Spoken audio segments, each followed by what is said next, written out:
Hi guys, this is my first video response for chapter 6 or for chapter 4 for our module 6, and the first question that was posed tonight was how does a checklist, basically chapter 4 talks about the different checklists that coaches can use to work with teachers. How does it work and how does it help, and what did we like about Knight working with Krista? So if you watch the videos, basically the checklist, when Knight is working in the long checklist, in the long video, the basic thing, and the book goes along with this, that he said is that the checklist helps the coach and the teacher to have clarification, because if you can't describe to one another exactly what you're going to be teaching to the students, then there's all hope is lost. So by having a dedicated and specific checklist, you can go through each point of how you're going to meet your goal, what you're going to do, how it's specific. You can describe it to each other, you can talk about it, and you can work out the kinks. So I do think that a checklist is a good idea, and the chapters, sorry, my kids are here, if you hear that in the background, and as you look through the chapter, which I'm doing right now again, there are several different examples of a checklist. Some of them are really long and some of them are really short. So I think you could take the checklist and you could possibly modify them for whatever it is specifically that you need exactly for your coaching.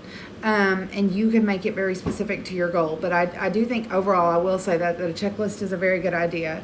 And I completely agree with Knight when he says that you need to be able to describe your problem. You need to be able to, or identify your problem would be the step of the phase that he used.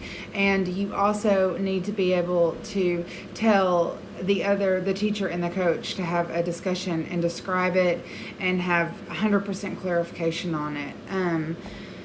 And when they were going through in the video, they did a really good job of that, kind of how they talked about it and how it was going to work, and with the different response cards, and how everything. So, which leads me to the second question this week, which was to talk about the 5 different ways for modeling. So in the book on page 117, it talks about the different strategies for modeling. Teachers, your coach can model in the classroom with the student, in the classroom without the students present, co-teaching, and then the final 2 were visiting another teacher's classroom and watching videos. When I think about my personal learning style preferences, my very least favorite choice would be watching videos, because to me it's not the same thing as a live classroom. It's almost scripted. But that's just my personal learning style.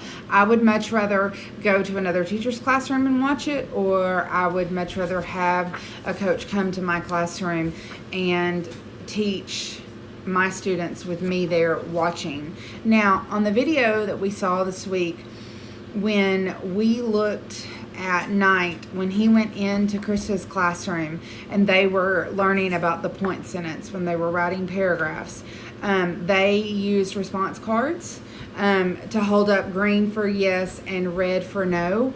And Knight went over with them the signal cues on how to use it, and he modeled it, and then they put up sentences and they went through, does this work? Hold up the green card. Is it wrong? Hold up the red card.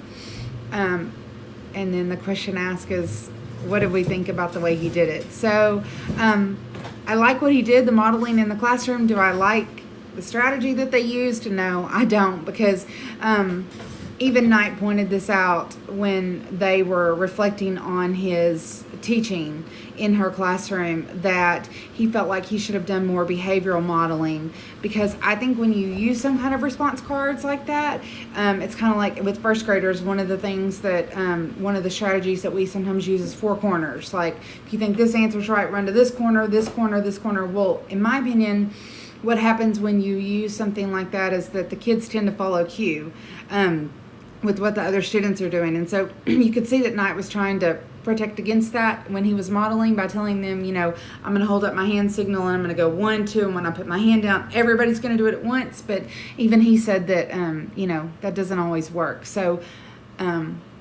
did, in theory, I like what he did. I liked that he modeled in the classroom. I did notice at one time Krista spoke up and she reinforced a definition. I believe it was like geothermal energy or something like that, because they were talking about writing about volcanoes. But for the most part, she was just a silent observer on the side. And I like that. I think that, to me, when a coach is trying to help you and they're trying to show you a thing, a new teaching strategy, that in my opinion, the best modeling strategy would probably be teachers in their classroom with the students present. I don't find a lot of use personally without the students present, just because I like real life scenarios. Like, let's, that's why we're working together in a coaching situation, is let's see how this is going to work. Again, like I said, that's kind of the videos, and the without students present just doesn't do a whole lot for me. As far as co-teaching goes, it says the reason that coaches might not want to do that is because they don't feel they have enough knowledge of the content students are learning. And I can see that, because obviously you have to know what you're teaching. But at the same time, if you're the coach, I don't know, maybe you should figure that out.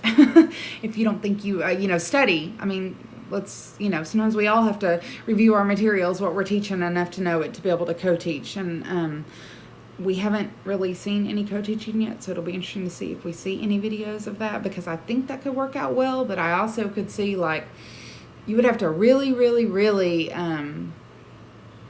have a lot of planning to go into that, as far as, a checklist and identifying your goals, and really have a strong working relationship in order for a co-teaching experience, I would think, to use. So again, I liked the video. I liked watching him model in her classroom, even though I don't necessarily love the response cards.